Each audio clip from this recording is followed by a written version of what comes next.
5 अगस्त 2023 7:15 चंद्रयान 3 ने चांद की पहली इमेज कैप्चर करके एक और माइलस्टोन अचीव कर लिया है। 15 दिन अर्थ के अराउंड ऑर्बिट करने के बाद फाइनली उसे मून के ऑर्बिट में इंसर्ट करने में साइंटिस्टों को सफलता मिली है और बहुत ही जल्द वो दूसरे ऑर्बिट में भी एंटर कर लेगा। चंद्रयान 3 ने एक बड़ा माइलस्टोन अचीव कर लिया है। 1 अगस्त 2023 12:15 AM 15 दिन अर्थ के अराउंड ऑर्बिट करने के बाद फाइनली चंद्रयान 3 सक्सेसफुली अर्थ की ग्रेविटी को एस्केप करके मून की तरफ स्लिंग शॉट हो चुका है। अब साइंटिफिक टर्म्स में से ट्रांसलूनर इंजेक्शन कहते हैं, लेकिन अभी भी समझना यह बाकी है कि चंद्रयान 3 का करंट स्टेटस क्या है, वो अभी एट द मोमेंट ऑपरेट कैसे कर रहा है, इसरो से कैसे कम्युनिकेट कर रहा है एंड उसका आगे का जर्नी, आगे की ट्रैजेक्टरी कैसे होने वाली है। एंड गाइस, सबसे इंपॉर्टेंटली इसरो के ट्रांसलूनर इंजेक्शन के अचीवमेंट में भी कुछ क्वेश्चंस रेज हो रहे हैं। देखो, नासा के अपोलो मिशन को मून तक पहुंचने में 4 दिन लग गए थे। यूएसएसआर के लूना 1 ने तो लैंडिंग केवल 34 आवर्स में ही कर दिया। तो फिर इसरो को इस मिशन को पूरा करने के लिए इनसे 10 गुना ज्यादा समय यानी कि 40 दिन का समय क्यों लग रहा है? वेल, इसके पीछे प्रॉपर साइंटिफिक रीजंस है। दरअसल इन कंट्रीज ने अपने मिशन को डायरेक्टली मून के ऑर्बिट में ही लॉन्च करवाया था और ये लोग ऐसा कर पाए थे बिकॉज इनके मिशन के बजट्स हेवी थे, तो जो लॉन्चर्स थे वो भी काफी ज्यादा फ्यूल कैरी कर सकते थे। लेकिन जैसे कि आप सभी जानते हो, कम कॉस्ट में मैक्सिमम और सक्सेसफुल आउटपुट देना इसरो की हमेशा से ही खासियत रही है और इसी बात को ध्यान में रखते हुए इसरो के साइंटिस्टों ने चंद्रयान 3 के लॉन्चिंग में भी मंगलयान के लॉन्चिंग में जो टेक्निक का इस्तेमाल किया था, जिसमें कि कम अमाउंट ऑफ फ्यूल में भी काम हो जाए, बेसिकली बस यही यूज किया है। इसमें चंद्रयान 3 अर्थ के अराउंड सबसे पहले 5 बार ऑर्बिट करेगा और फिर किसी स्लिंग शॉट की तरह मून की ग्रेविटी का इस्तेमाल करके उसकी तरफ वो फेंका जाएगा। एक्चुअली डायरेक्ट लॉन्चिंग में होता क्या है कि क्योंकि 1 गो में ही सैटेलाइट को सीधा लॉन्च करना होता है, इसीलिए ज्यादा थ्रस्ट की जरूरत पड़ती है और उसके लिए भारी मात्रा में फ्यूल लगता है, which leads to increase in budget। लेकिन इस टेक्निक में सिर्फ ऑर्बिट चेंजिंग के लिए ही फ्यूल की जरूरत पड़ती है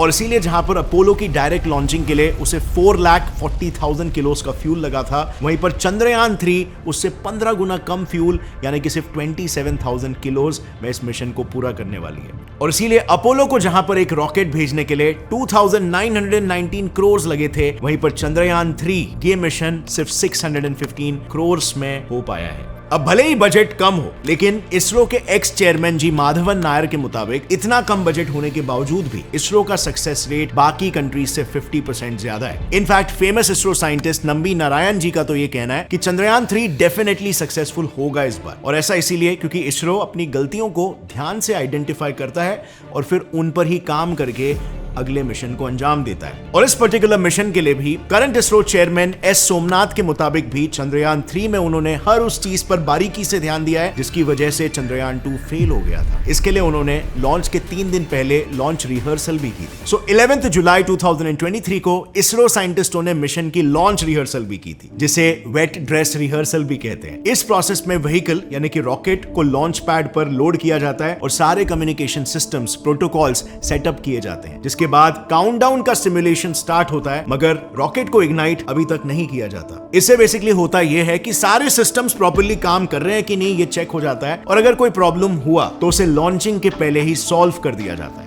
and most of the time इसी प्रोसेस पर मिशन का सक्सेस डिपेंड भी होता है, क्योंकि 2022 में जब आर्टेमिस 1 की वेट ड्रेस रिहर्सल शुरू थी, तब नासा के साइंटिस्टों ने तभी ही हाइड्रोजन लीक की प्रॉब्लम को डिटेक्ट कर लिया था, जो अगर डिटेक्ट नहीं होता तो शायद वो मिशन सक्सेसफुल ही नहीं हो पाता। बट फॉर्चुनेटली कोई प्रॉब्लम डिटेक्ट नहीं हुई और इसरो के साइंटिस्ट असली रॉकेट लॉन्च की तैयारी में जुट गए।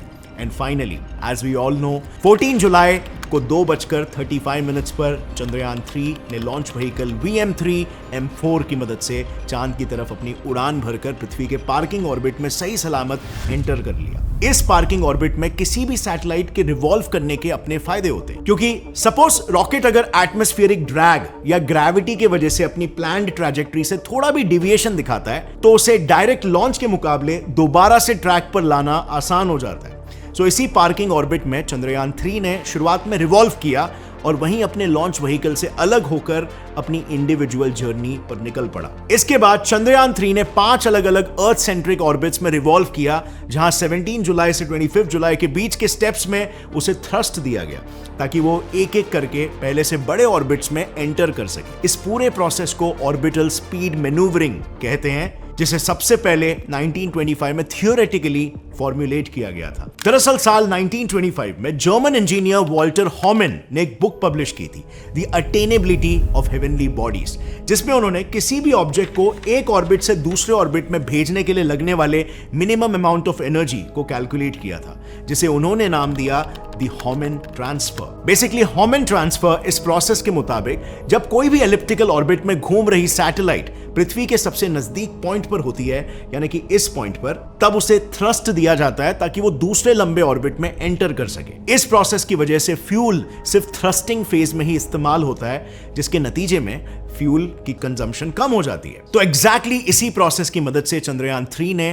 25 जुलाई को अपने 5वें और आखिरी अर्थ सेंट्रिक ऑर्बिट में एंट्री मारी, जिससे वो चांद तक पहुंचने के एक कदम और करीब आ गया। अब जैसे ही चंद्रयान 3 पृथ्वी के 5वें और आखिरी ऑर्बिट में आया, उसने अपनी स्पीड बढ़ा दी और फाइनली 1 अगस्त की रात को 12:15 AM को पृथ्वी से उसके थ्रस्टर को एक्टिवेट किया गया for translunar injection. Simply speaking, thrusters की मदद से उसे मून की ओर एक फिक्स ट्रैजेक्टरी में सक्सेसफुली भेज दिया गया। एंड व्हाट्स मोर, इस पूरे मिशन को कंप्लीट करने के लिए मेजर रोल प्ले करेंगे थ्रस्टर्स। ये थ्रस्टर्स पृथ्वी से इस्ट्रैक बैंगलोर से कंट्रोल होंगे एंड इनफैक्ट यहीं से इंडिया के सारे मिशंस को कंट्रोल किया जाता है, क्योंकि यहां से सैटेलाइट के ऑर्बिट्स, ऑल्टीट्यूड, फ्यूल कैपेसिटी जैसे कई टेक्निकल एस्पेक्ट्स का रियल टाइम एक्सेस हो सकता है। सो इन्हीं थ्रस्टर्स की वजह से चंद्रयान 3 सीधा जाने के बजाय मून के पास जाने के बाद एक कर्व्ड ट्रैजेक्टरी में एंटर होगा और फिर मून के अराउंड ऑर्बिट करने लगेगा। और रिसेंटली इन्हीं थ्रस्टर्स की मदद से 5 अगस्त को 7:15 पर उसे सक्सेसफुली मून के ऑर्बिट में इंसर्ट किया गया है by retro burning at the perilune. यानी कि आसान भाषा में चंद्रयान 3 ने मून के ऑर्बिट में एंटर करने के लिए उसके पाथ के ऑपोजिट डायरेक्शन में एक्सेलरेट किया है एंड यानी कि वो मून के ऑर्बिट में रिवॉल्व करना शुरू कर देगा। इसमें जैसे अर्थ के ऑर्बिट में चंद्रयान 3 अपनी स्पीड बढ़ाकर ऑर्बिटल साइज बढ़ा रहा था, बिल्कुल उसके ऑपोजिट यहां पर मून के ऑर्बिट में एंटर करने के बाद वो अपनी ऑर्बिटल साइज और स्पीड दोनों को कम करने लगेगा। उसके बाद जैसे ही चंद्रयान 3 मून सरफेस से कुछ 30 किलोमीटर की हाइट पर पहुंचेगा, वो उस पर लगाए गए सेंसर्स की मदद से अपनी लैंडिंग स्पॉट्स को सर्च करेगा और मून के साउथ पोल पर एक सॉफ्ट लैंडिंग करेगा। और अगर ये मून के साउथ पोल पर सॉफ्ट लैंडिंग सक्सेसफुल हो गई तो इंडिया 23 अगस्त 2023 को शाम 5:47 पर मून के साउथ पोल पर लैंड करने वाली पहली कंट्री बन जाएगी। ऑल्सो इस मिशन में बाकी कंट्रीज के स्पेस एजेंसीज भी इंडिया को पूरा सपोर्ट कर रहे हैं। जर्मनी का गून हिली अर्थ स्टेशन लिमिटेड, ये सारे स्पेस एजेंसीज चंद्रयान 3 को ट्रैक करके उससे आए हुए सभी डेटा को इसरो के साथ शेयर कर रहे हैं, क्योंकि अल्टीमेटली इस सब से सिर्फ इसरो को ही मदद नहीं मिलेगी, बल्कि ESA के according international space flight collaboration को भी बढ़ावा मिलेगा। But let me ask you, what about the missions after Chandrayaan? Chandrayaan के बाद इसरो के कौन से मिशंस अलाइंड है और उसमें एग्जैक्टली क्या होने वाला है? सो जैसे ये मिशन फिनिश होगा, वैसे ही इसरो अपने नेक्स्ट मिशन गगनयान को लॉन्च करने की तैयारी शुरू कर देगा, जिसमें एक ह्यूमनॉइड रोबोट होगा कॉल्ड वायोमिट्रा। ये एक AI एनेबल्ड रोबोट है जिसे लॉन्चिंग के बाद रॉकेट में होने वाले वाइब्रेशंस और शॉक वेव्स को स्टडी करने के लिए भेजा जाएगा। इसे इस तरह डिजाइन किया गया है कि हर एक प्रॉब्लम और सक्सेस पर ये किसी ह्यूमन की तरह ही फेशियल एक्सप्रेशंस देकर उसे बयां करेगा। इसके साथ ही ये ह्यूमनॉइड डिस्प्ले पैनल को ऑपरेट करके पृथ्वी पर साइंटिस्टों के साथ कम्युनिकेट भी करेगा। लेकिन इसके अलावा इसरो के स्पेस मिशन सिर्फ मून तक ही सीमित नहीं रहने वाले।